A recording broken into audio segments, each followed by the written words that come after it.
Welcome to the July 24th edition of Colorado Inside Out Postgame, a special web-exclusive production here on Channel 12.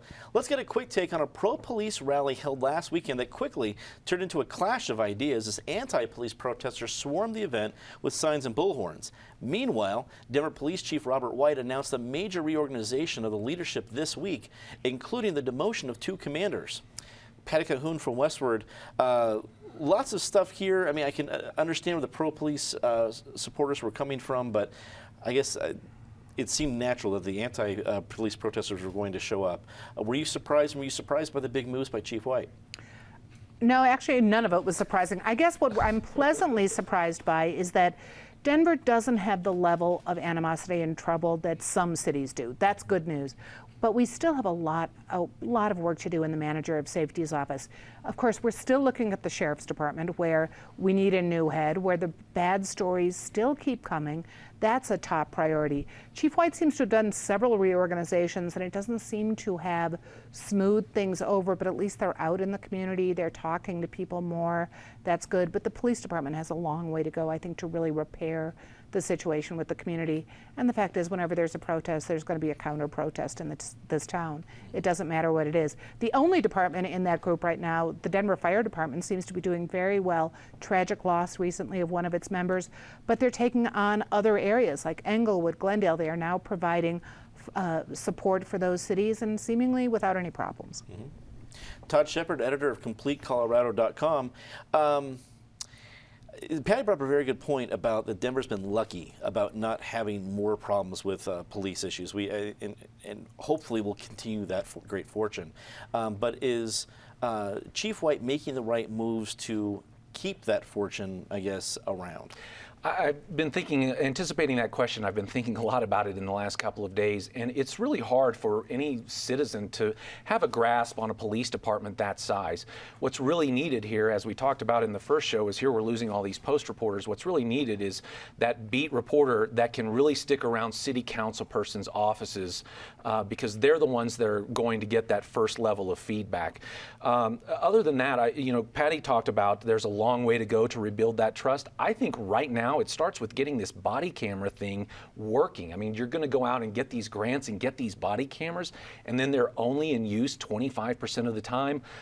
That's the sort of miscommunication that the Denver Police Department has engaged in for so long that they've developed this bad reputation. I think the bad reputation, quite honestly, just carries over from the burglary scandal of the late 60s, and people just love to talk about it and sort of, berate them as a joke.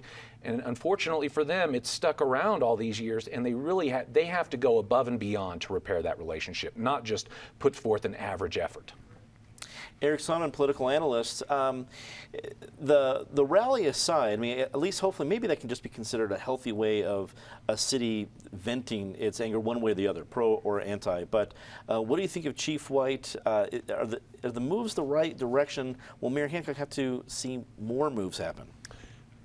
To Todd's point, we don't know if they're the right moves. I'm going to give the chief the benefit of the doubt that he knows his team, he knows their capabilities, but you don't know what you don't know. And you don't know until down the road whether this is going to improve performance or not. Both Patty and Todd referenced that Denver is not, fortunately, knock on wood, we're not Ferguson, we're not Baltimore, we're not Staten Island, not a lot of places where really hellacious incidents have gone down over recent history. But by the same token, Denver has had, or if you dial the clock back over the last 5 to 6 to 10 years, a number of rather controversial instances, episodes of our own. So, we're not somehow exempt from all of this, and you're only one bad evening or one bad afternoon away from those kinds of international headlines. You would love to take the protesters, and Patty's right, any rally or any protest in this day and age is always going to incur a counter-protest. But you would love to try to get them in a room and see if there was any kind of common ground that could be forged. The answer is probably not. They're talking past each other. Neither side, and I saw some of the video of those rallies, I don't think either side is going to be terribly known for their nuance or their perspective or their perspective here. But it's a free country, and anyone can go and carry whatever placard they want. Natasha Gardner, senior editor from 5280 magazine. Eric brings up a good point because it was only a couple years ago, before we were beating up the sheriff's department for story after story after story, it was the police department giving us story after story, and that's also the reason why we have Chief White now, who came in and tried to clean things up. How is that cleaning going, and does it need to have a refreshed focus? I think that the police system needs to evolve at the same rate, or even perhaps even faster than our society. So it constantly needs to be tinkered with. So having White reorganize the department, or doing a shakeup, as this has been termed, I think is only a good thing for a department that is known for being very entrenched in their ways. I've actually been working on a story for the magazine that'll be in an upcoming issue about the police, and so I've been spending a lot of time with their documents. When I looked at the list, and it's a long list of people who've been reassigned, what I found most interesting is that many of those reassignments relate to internal affairs, both people moving out and people coming in. Now, when he took over, White also took a strong focus on that department and made some major changes there. So he's doing it again. I think that's an interesting sort of statement of saying we're going to continue reevaluating a department, but we're going to continue reevaluating the part of our department that specifically looks at how we behave and how we police ourselves. So I don't think that I think that's just the start of what we're going to be hearing out of that department. This internal affairs shakeup is perhaps the most interesting aspect. We may not have a beat reporter on it, but I'm very happy that you're taking a look at it, and kudos to you for doing that. That is all the time we have for Colorado Inside Postgame this week. Leave us a comment, tell us what you think.